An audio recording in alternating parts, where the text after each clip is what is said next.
Hey, how you doing? Getting ready to go live here in a sec. We're getting ready to fire up Welcome back, host. Have a great show. the call-in lines and disconnect, reconnect, disconnect, reconnect. There we go. Set that. Okay. We need to go to where is it? There we go. Go live. We're ready. Lines are open. Okay. What else we got? Okay, we're ready.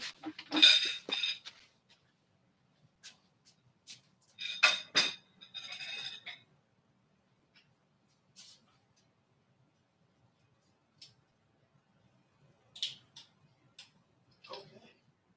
Here we go. Here we go. Here we go. Here we go.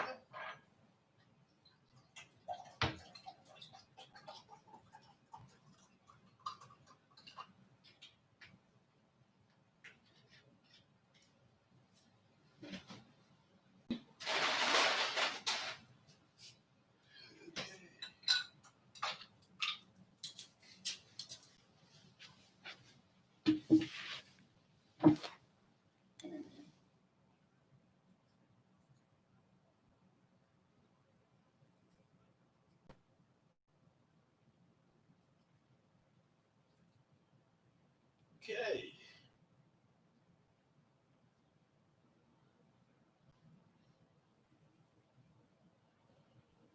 Oh, uno, dos, tres, cuatro.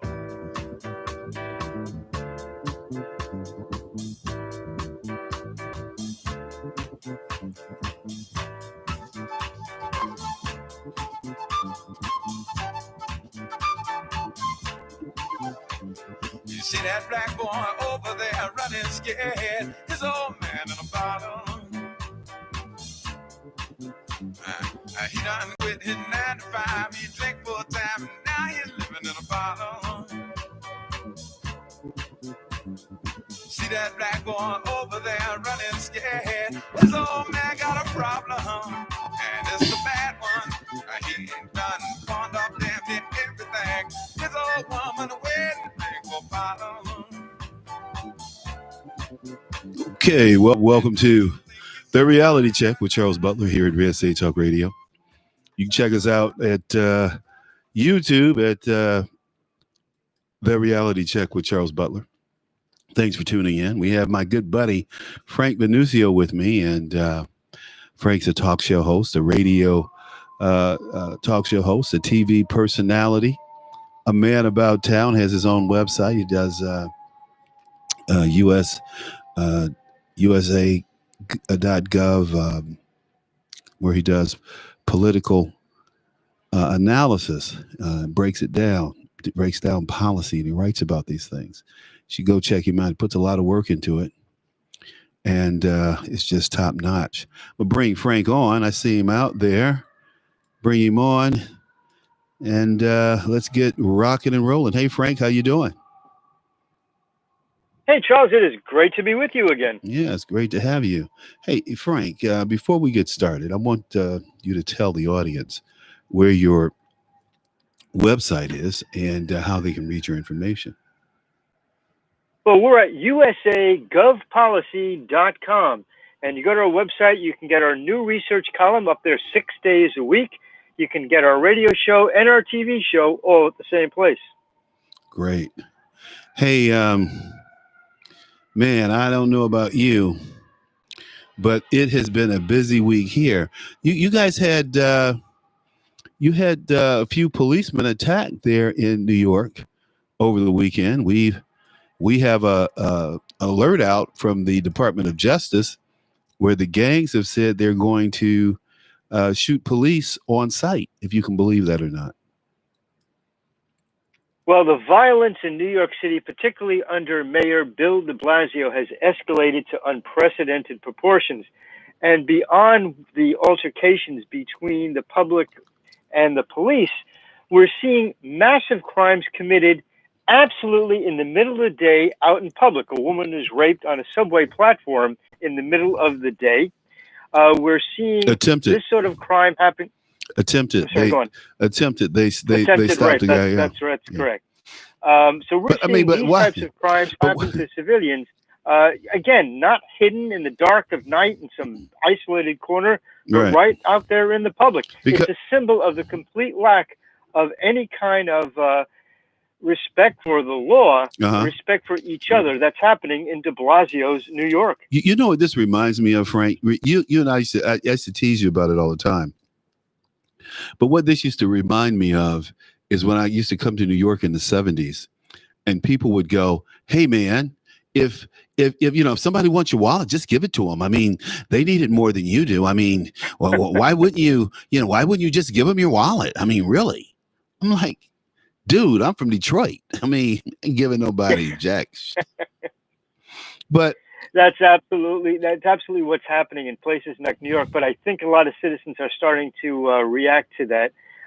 It went back a long way, going back to some of the worst administrations in New York City history. A lot of it stopped when Rudy Giuliani became mayor.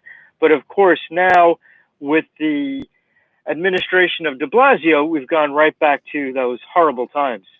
Well, the thing that New Yorkers are going to have to do is they're going to have to stand up for themselves. They're going to have to stand up and stop trying to be civilized and let someone else do their bidding. And they have to stand up and be men and act like men. I've never. Part of the problem, though, Charles, is that due to New York City's complete rejection of the Second Amendment, it's almost impossible to get a legal firearm in New York City. You're seeing an environment where the criminals are fully armed, but the civilians and the law-abiding people are not. If you have a mom or a store owner that's simply trying to protect their home or their store, and somebody breaks in, somebody robs them, someone threatens them, the person who is the victim gets in more trouble for legitimately trying to defend themselves than the perpetrator of the crime. That's the way it is here in Chicago. And that's the way it continues to be. And it has to stop. We have to stop electing officials that put the interest of criminals and keeping criminals decriminalized who should be, see, this is the problem that I have with criminals, especially black criminals, Frank. Black Americans on a whole. See, I'm talking about on a whole. I'm not talking about these elites. I'm not talking about these damn preachers. I'm talking about black people, working people, everyday black people want criminals locked up. They want their neighborhoods back. Their neighborhoods have been taken away from them since the 1920s when the police and the political power structure allowed the mafia to distribute heroin in the black community. Now, of all the communities out there, why was heroin only distributed in the black community? Wasn't distributed in the Italian community or the Jewish community or the German community, or the Polish community, but the black community. And, there's numerous, books been written about it, the whole 9 yards. So we know that is not an urban legend. And, coming up, I remember seeing syringes on the ground, heroin syringes on the ground. I thought they were like needles because my doctor used the old, big, thick cow kind of needle. This is in the 50s and 60s, right? He hadn't gotten the new little needles that they used to give us polio vaccinations with, right? So he had the old big steel that you had to put in the sterilizer and all that. So these horse needles, man, I hated them. So when I saw these heroin needles, I was like, oh man, these are so. And see, I used to want to be a doctor, so my parents always bought me doctor kits. And these heroin syringes look like a syringe that would be in a doctor's kit, right? But they were heroin syringes. And, I learned that because my mother and father finally had to explain what these things were, because they didn't want us to touch them and get infected. But look, if you have, I'm sorry, go on. But that was in a good neighborhood, a good black neighborhood, where we had people who were addicted to heroin, but they didn't bother anybody, they didn't rob anybody, they went to work every day. But they were on heroin. Same way in Harlem Renaissance. The only person that I remember really writing about the homosexuality and the drug use in the Harlem Renaissance was Adam Clayton Powell's father, who was Adam Clayton Powell Sr. He wrote this scathing book about the Harlem Renaissance.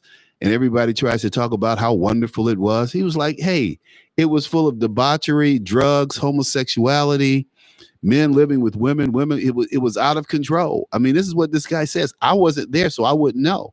But that's the book that I read that gave me a totally different reflection on what was going on in Harlem during the Renaissance movement. But anyway, let's talk about Chicago right now. Here in Chicago, I have some friends who very wealthy, very established here in Chicago. They happen to be Jewish. And my friend said, he always said, I'll never have a gun. I don't want a gun. I won't touch a gun. Now in his neighborhood called Gold Coast, they pushed it 85. This guy who was a 10-time offender. You hear me, Frank? 10-time offender. I agree. This guy was a 10-time offender. He pushed an 85-year-old woman down and stole her purse. 10-time offender. You know, see, a guy like me, if I committed a crime, they try to put me under the jail. Here you have an habitual criminal who the system continues to allow out on the streets to prey on innocent people. But now he's preying on white people. He made a big mistake when he preyed on that white woman, because now his ass is going to jail for like 30, 40 years in one stretch. But as long as he was in the black community, they keep putting him right back on the street. That's the way the criminal justice system runs, and nobody talks about it. When you talk about Black Lives Mattering, the fact is the law enforcement authorities and the government authorities as a whole simply ignored whole-scale violence within certain communities. Now, I spent 20 years as an executive between New York City and New York State government. I can tell you I have been to just about every community organization throughout Harlem and the South Bronx. Okay. Not once did I ever hear any organization's members or any organization's leaders saying, we want less protection, we want less police coverage. Exactly. One of the constant fact is they constantly wanted more protection. Exactly. People simply want their kids to go to school and back and be safe. Mm-hmm. For far too long, a blind eye was issued at the needs of those communities in terms of enforcement. Now the tide seems to have turned a bit. We're starting to hear groups like Black Lives Matter saying that the police are the enemy. Have the police done things wrong in some cases? There have been a number of miscreants who have done terrible things. But in terms of actual law enforcement within minority communities, that's something those communities certainly want. I've heard it firsthand. I've heard it for decades. And to ignore it is absolutely criminal in and of itself. Well, you have to understand this, first of all, Frank. These people who organize Black Lives Matter, where the hell did they come from? You have two lesbians and you have an African. The two lesbians' agenda is no black men are needed. Black men do not apply. We don't need you. Go somewhere and lay down and die. That's the message from the two lesbians. The African chick is, we need to bring more Africans to America because they're good for America. None of these people are addressing the issues of Black America. The movement is, and what really pisses me off is that these groups actually have gotten millions of dollars from corporations for what? The question is, who are they? They're not the NAACP. They're not the Urban League. They're not, well, CORE doesn't even exist anymore, but they're not SCLC. They're still around. You know, who are these people? And how have they been so extraordinarily successful in their fundraising operations where corporations just seem to be eager to throw to money hand at over them. vast amounts of dollars Yeah. when they ignored the needs of minority communities for so Yeah. long when more legitimate groups were representing them? And not only that, we people want to talk about um, people want to talk about jobs. People want to talk about opportunities. People want to talk about business. They don't want to talk about some damn reparations. They don't want to talk about like this young girl here in Chicago. They were talking about the looting in the stores, and she was like, "Well, they should loot. That's reparations." How's that reparations? Reparations for what? How is that reparations? What it is criminal. What it is wrong. And Frank, you probably were busy, but I had a story that I told yesterday. Sunday, I had a black security guard run me out of a store and threaten to arrest me for committing a hate crime because I used the word Nigger instead of Nigga. Now, that's the dumbest thing. That's that rapper crap, right? I'm like, they can say that to white people, and white people just buy all into this. Oh my God! Oh, really? You think like? And it's amazing how white people legitimize the dumbest of the dumbest, the ignorant of the most ignorant of Americans. They don't want to put on television or in this guy Chadwick, for instance. Chadwick was classic. A beautiful black man, just intelligent, well spoken, not a rapper, not into drugs, just had a great package. But they would rather put people on like Ice Cube and Snoop Doggy Dogg and people that are just disrespect. What's his name? Not Chris Rock, but oh God, what's Chris's last name? Can't come up with it right now. He was in Jackie Chan's movie. Anyway, but they want to put comedians on. They don't want to talk to the Thomas Sowells of America. They don't want to talk to the Walter Williams of America. They don't want to talk to the Charles It's also Butlers. evident in the racism. It's the racism of networks when they try to put somebody like an Al Sharpton as a, quote, spokesman for the black community. It's a way of mocking the black community, of saying that you are totally dependent on liberal white Americans rather than put up people of intelligence, put up people of accomplishment to represent the black community. Well, it was really interesting. This whole thing with what's that guy? Joe Biden. Joe Biden, you see, this is the thing that I love. This is the thing that I really love. Joe Biden. Wait, are you talking about the Joe Biden of today or the Joe Biden who said wonderful things about a leader of the Ku Klux Klan that used to be in his party before he died? Which Joe Biden are you talking about? This is the Joe Biden. See, Joe Biden, not only did he relish Robert Byrd, he had a relationship with Strom Thurmond, all the segregationists.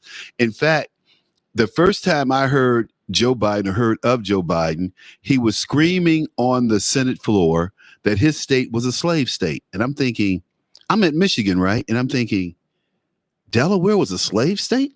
How come I don't know this? Because, when you think of the 13 Confederate states, you don't think of Delaware as a slave state. You don't think of Kentucky as a slave state or Tennessee as a slave state or Missouri or Maryland as a slave. Maryland was a slave state. But you don't really think about that in terms of the Confederacy because we always talk about the lower 13, right?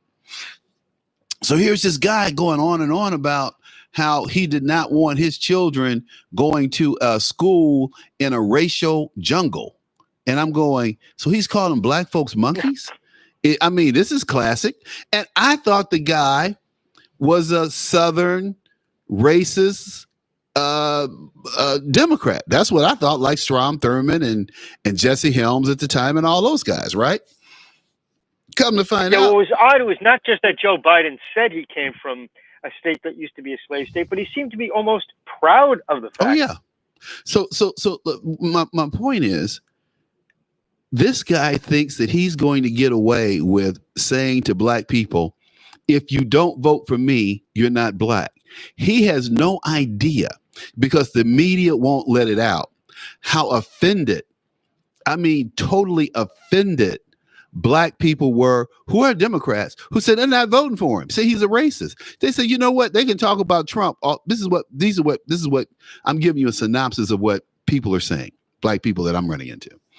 They say they keep saying that Donald Trump's a racist. I just don't see it. I keep telling me, this one guy said, okay, if Donald Trump's a racist, I must have missed it. So tell me what I've missed. And he said no one can tell him or give him an instance where Donald Trump was racist. He said they try to use the Charlottesville incident, and my buddy said anyone with a modicum of sense saw those marchers being attacked by the protesters. Yeah, the marchers had sticks and they had all kinds of stuff. He said, but they were just marching. They weren't messing with anybody. He said, but these liberal, and see, Frank, that's why I've always been a conservative, because I remember on campus when those liberal white kids were attacking the cops, were attacking, burning buildings, burning property, and nobody did anything. And I knew that if we, as black students, staged a sit-in or a demonstration and did the same thing, and we had peaceful demonstrations at Michigan, and we were threatened. But here these white kids were tearing down awnings, tearing down buildings, smashing windows, and nothing happened to them. Nobody fired any bullets. No shots were fired. I'm going, same way, we talked about this, same way at Trump's inaugural. Those young Antifa people knocked out windows, did all kinds of damage to police cars, threw rocks at police officers. Nobody got shot.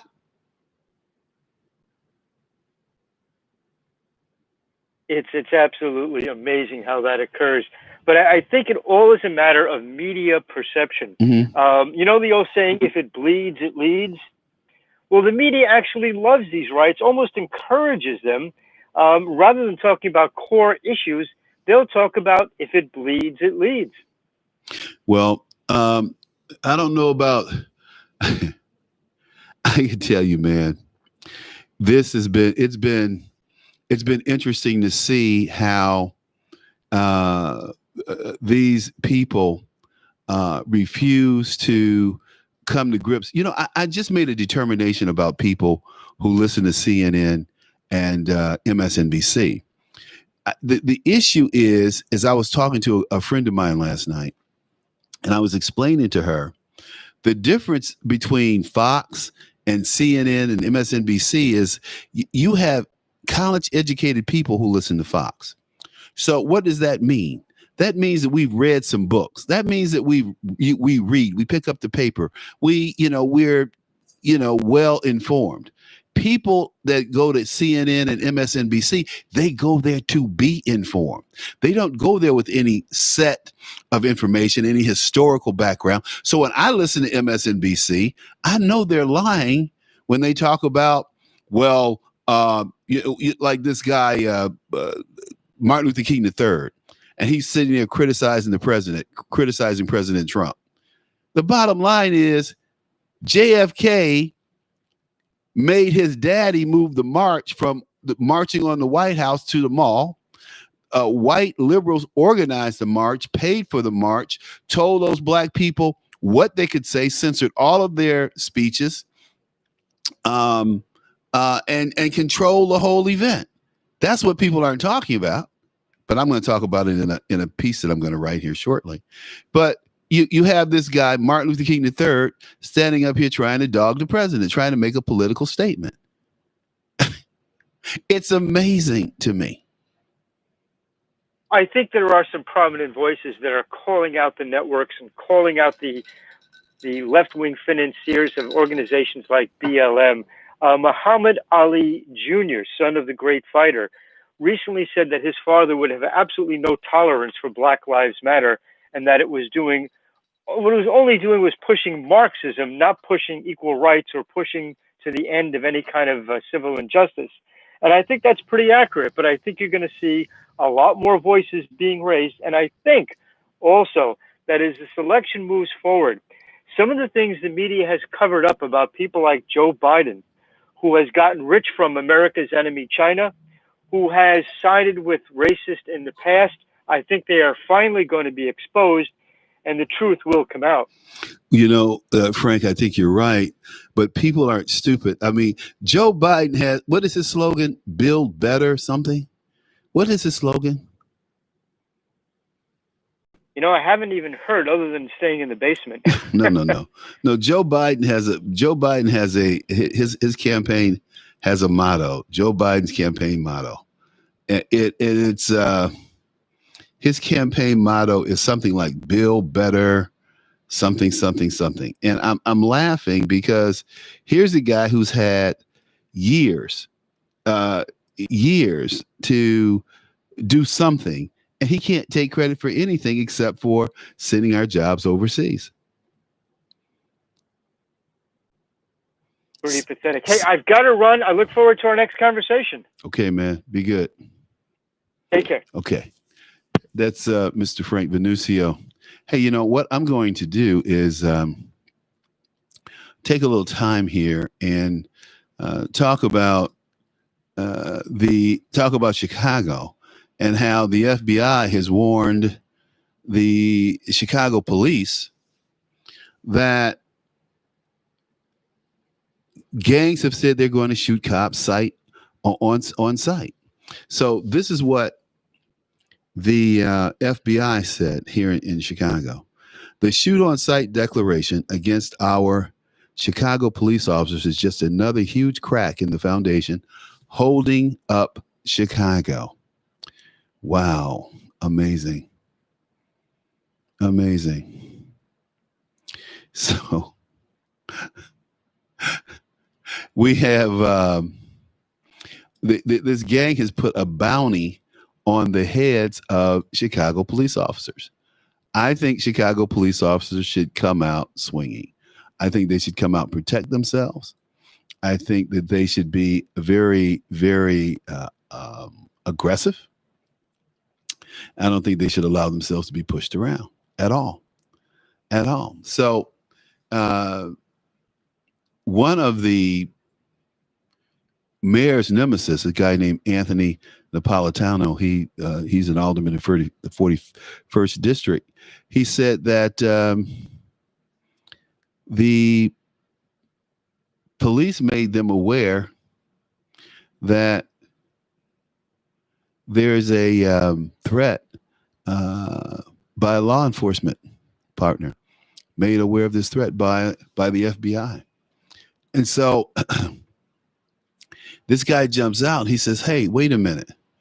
If the FBI is warning our cops that the gang has a pact to shoot on sight any cop that has a weapon drawn on any subject in public, we got a problem. So let's get this right. The gang members now are going to go around and shoot at cops who have guns pulled on criminals. So you got criminals who are going to pull and shoot cops who have guns pulled on, obviously, people who've committed crimes, criminals. How crazy is that? And you haven't heard Mayor Lightfoot address that, have you? So I tell you, this is something, though, that we're going to have some fun with, and we're going to address. I can tell you that. We're going to address it here shortly in a press conference this week. So Anthony Napolitano, one of the aldermen, said, I've stated for many years that the anti-police movement in the city of Chicago and across the nation would create a brazen criminal element. The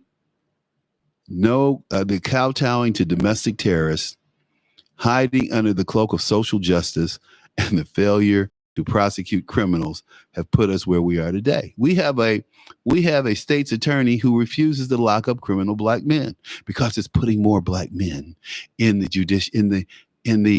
criminal justice system. Let me just say this about that. Whenever anyone talks to me about black men being in the criminal justice system, I state this fact. I state this statistic. In terms of population, black men make up 8% of the overall U.S. population. 8%. Black men commit 35% of all homicides. 35%. Now, take in mind that criminal element, that 8%, is probably, I don't know, 1% maybe of black men, less than 1%. I just don't see that many guys out there that are hardcore criminals. But even if they are, so we'll say 1%, they commit 35% of the homicides, of all homicides. They're 52% of all homicide victims. Charles Butler didn't make this up. The Bureau of Labor Statistics. I didn't make it up. Go look it up. So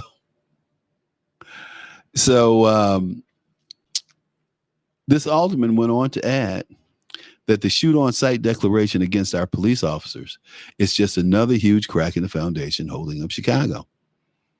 We have seen 2,815 people shot and 520 people murdered in just 8 months. Now we have a bounty out on our police officer, and yet there's still some idiotic talk to defund the police. The potential activity alert from the FBI officials was sent out last week, August 26th. Wow. Amazing. Amazing.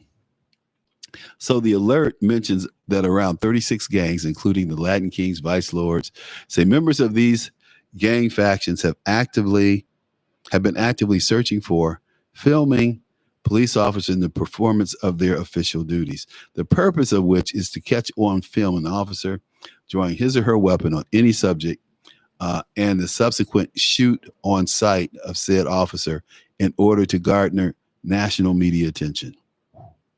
This is serious. This is very serious. Now, the question is, how do you stop this violence in Chicago? How do you stop it? Well, I think you have to have an armed citizenry. I have said time and time again that the RICO Act has to be used. I've said that time and time again. I've said that since 2007, 2008. And so finally, someone other than me is saying this, Napolitano, and everybody's acting like this is the first time they've said it. It's not about drugs. These killings are not about drugs. These killings are about killing. Here in Chicago, we have supposedly 117,000 gang members. They said hit them where it hurts, in the money. The second thing we have to do is need a state's attorney here that actually is going to press criminal charges. Our state's attorney right now celebrates the catch and release process.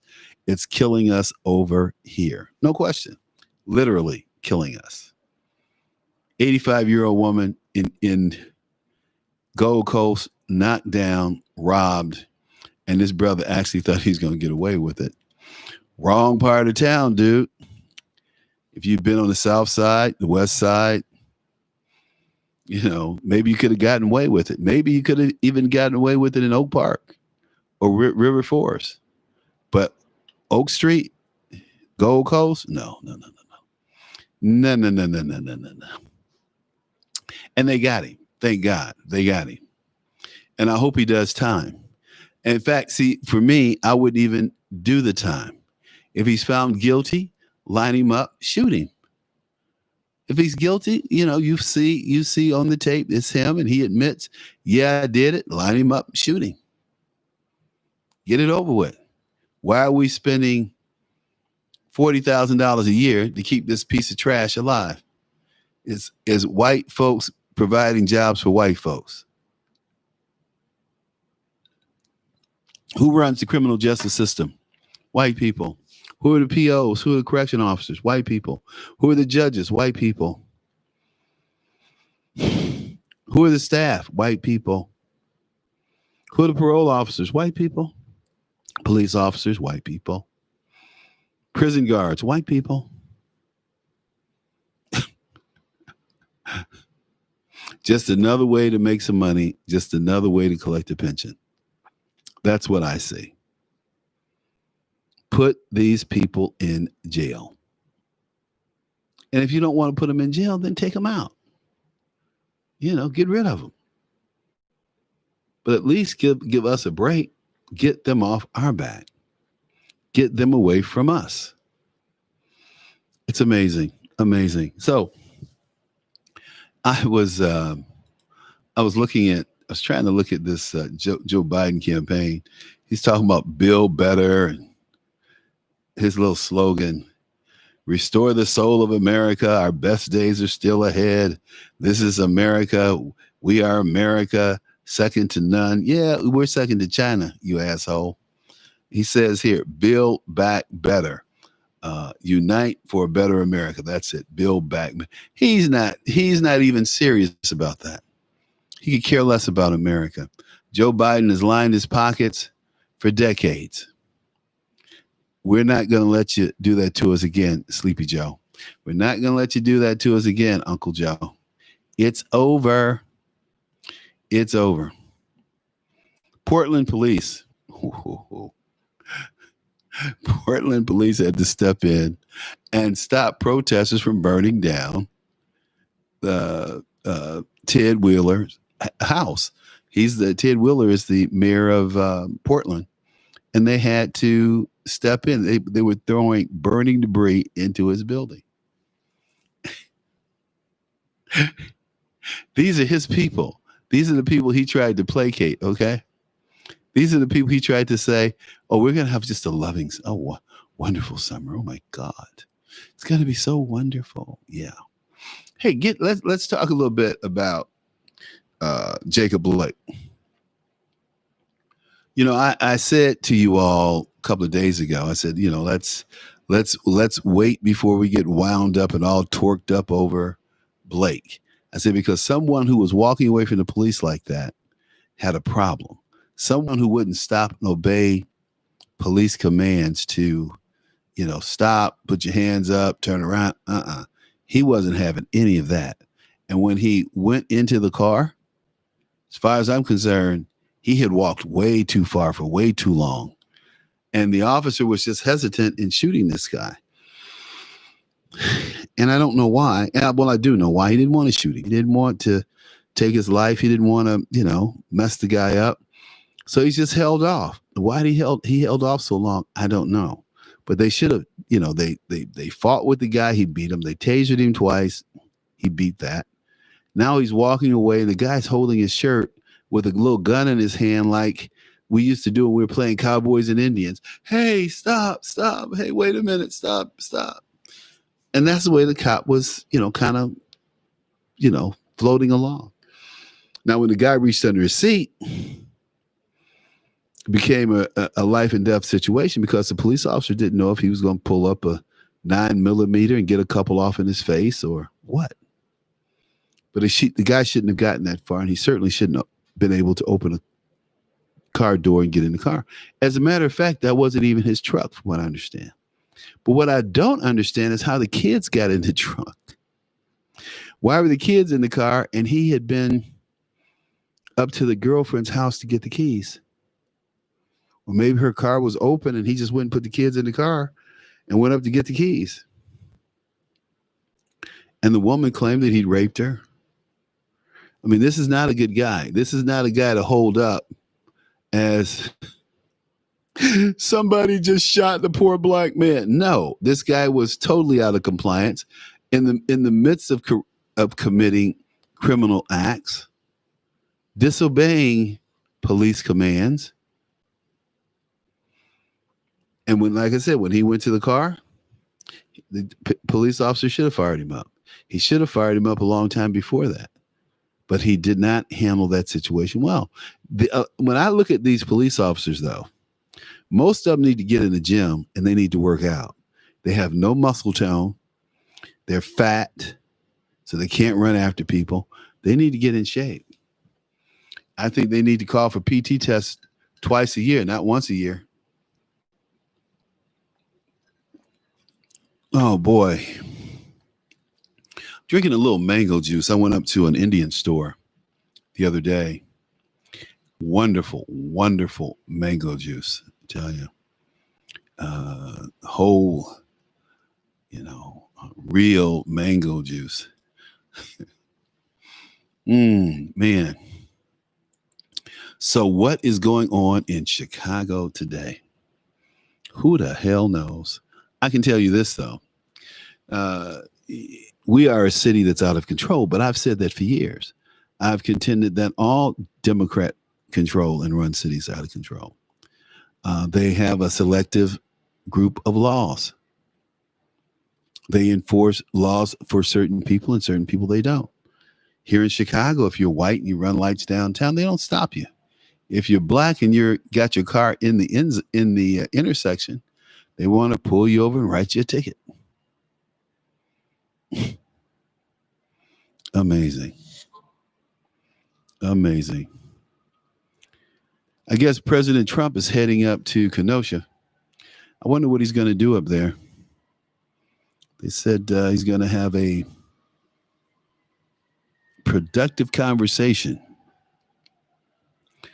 I hope he stops here in Chicago and talks to our Big Ten commissioner. So we can have a little football this fall. Now, the Chicago athletes, they did a little boycott. It didn't mean much. Man, when you just look at this paper, it's just so messed up. I'm just gonna go through one article, and I'm not gonna spend a lot of time on it because it's just depressing, and that is the catastrophic collapse of the economy here in Chicago. Mayor Lloyd Lightfoot says that Chicago faces a $1.2 billion shortfall because she shut down the city. Now the chicken's coming home to roost. That money's not coming. I think they're going to try to ask for donations. It ain't happening. Ain't happening. Boy, I tell you.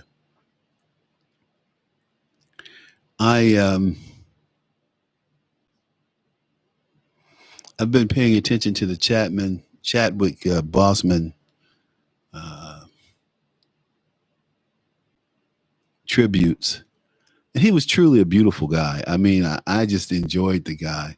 Whenever he had a movie, I'd go see it just to support him because he's just a clean-cut, articulate guy. I just liked him. Just like Denzel, Chadwick.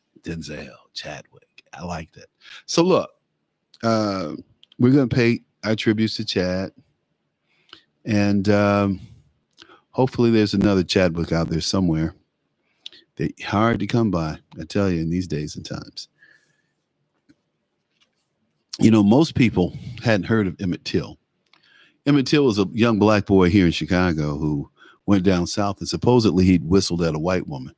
Now, this ugly ass white woman went home and told her husband that these black boys whistled at her. And they came and took Emmett out of his uncle's house. Now, that's the cowardliness of these black people. You're going to come and let some white people take your nephew out your house. His uncle should have went and blew his damn brains out with his cowardly ass. I get tired of these black cowards, but that's what they're taught in church. God will take care of you. Don't worry about a thing. don't protect yourself because God gonna protect you. You know, just you know, you know the white man is supposed to be on top because he told us colored people, oh, you know, we was cursed. We was cursed by Noah. Noah cursed Ham. This is supposed to be this black intelligence, right? Man, black people are so stupid. It's ridiculous. I can't wait to get my show back on the air. Local. Now, Emmett Till's house, his mother's house, is going to be designated an official landmark. I hope it becomes a national historic landmark. I was listening to how they killed this boy, and I never knew how they killed him really until last year. And they were talking about how they put a axe in his skull, split his skull open. And the white woman who lied on Emmett Till came forward and said she lied. I hope her ass is burning in hell. I hope she is burning in the sulfur and the fire and the brimstone that they call hell with her lying ass. But I've had white women lie on me. And there have been other brothers out there who have had the same experiences. But we're telling you that those days are over. People are hip to the lying. People are hip to, the damsel in distress BS. Those days are over. Those days are over, thank God. But Emmett, every time I think of Emmett Till, it just makes me sick that those white men lived that long and nobody killed them.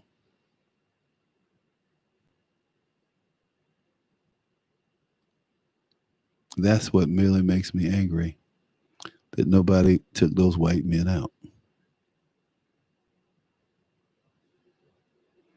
Carthage, I wish I had heard about Carthage.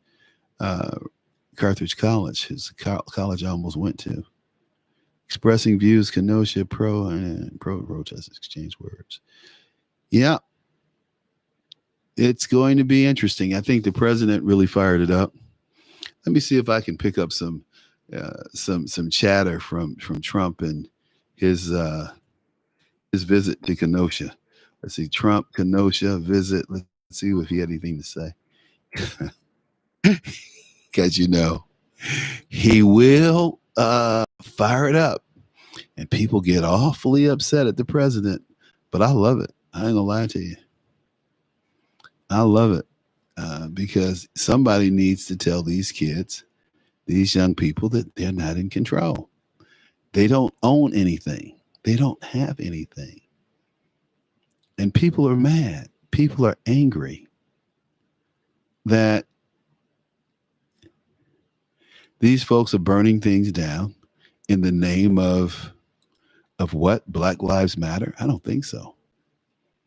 They're burning things down because they want to.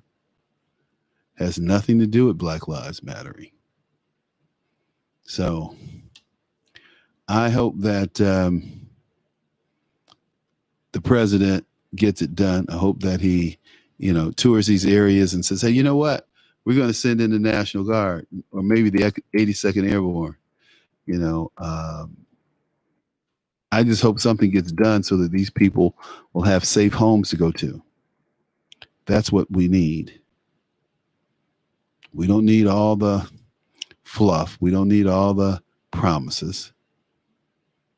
And I think the president is going to participate in some type of roundtable. That's what they're saying here. Jacob Blake, sorry, but Jacob deserved to be shot. Whether it was 7 times or 17 times, he should have stopped and worked with the cops, and he should have responded to the cops. He should have done what the cops told him to do. I think that we're coming up on at the end of the show. I can't really see right now, but we're coming up on the end of the show, and but you'll see in the future that Blake is not the innocent guy that the media tried to portray him to be. He was not there to help break up a fight between two women. In fact, a woman that he had raped called the cops on him. I didn't say this. This is what, the Department of Justice is saying. The Wisconsin Department of Justice. They said it, but that's not getting any coverage. And people are going, oh my God, I didn't know that. How come I didn't know that, Charles? And I'm going, because people don't want you to know it, baby. People don't want you to be informed because they have their own narrative. And their own narrative is that America is racist and that we'll never overcome our racism because, and that's not true. It's not true. Yeah, we have a lot of racist incidents that happen in this country. I'm not going to sit here and try to defend racism in America. It exists. There's no question. However, what we should also defend and we should also celebrate are the things that we've overcome. I have friends of all races. I mean, real friends, not just associates, real friends. I love them like brothers, and they love me like brothers. And that's the way it is. It has nothing to do with anything else other than our friendship. America's a great country. America's a great place. It always has been. It always will be. But we need to hold these police officers accountable for harassing Black law-abiding citizens. That's the key. Law-abiding. See, I don't care if a cop infringes on the civil rights of a Black criminal. Personally, Charles Butler, I don't. Now, other people might, and that's fine. But me, I'm trying to put these criminals under the jail. That's what I'm trying to do.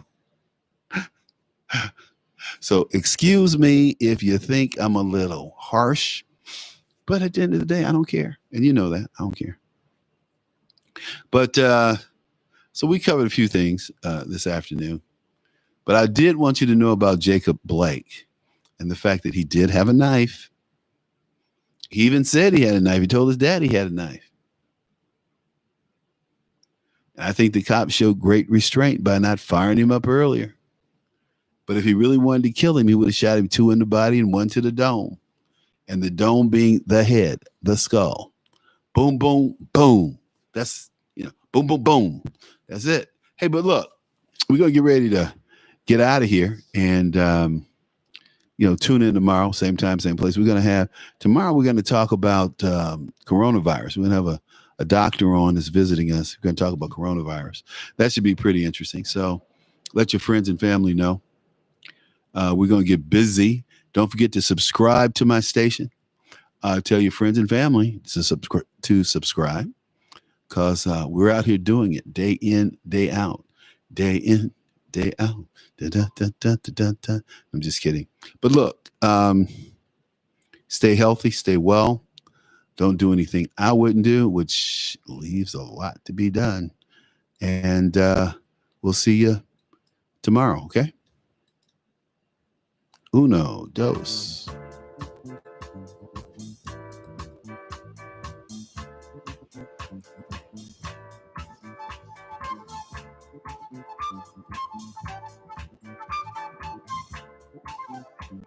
You see that black boy over there running scared. His old man in a bottle. He done quit his 9 to 5. He drink full time and now he's living in a bottle. See that black boy over there running scared. His old man got a problem, and it's a bad one. He ain't done pawned off damn near everything. His old woman waiting for a bottle. And don't you think it's a crime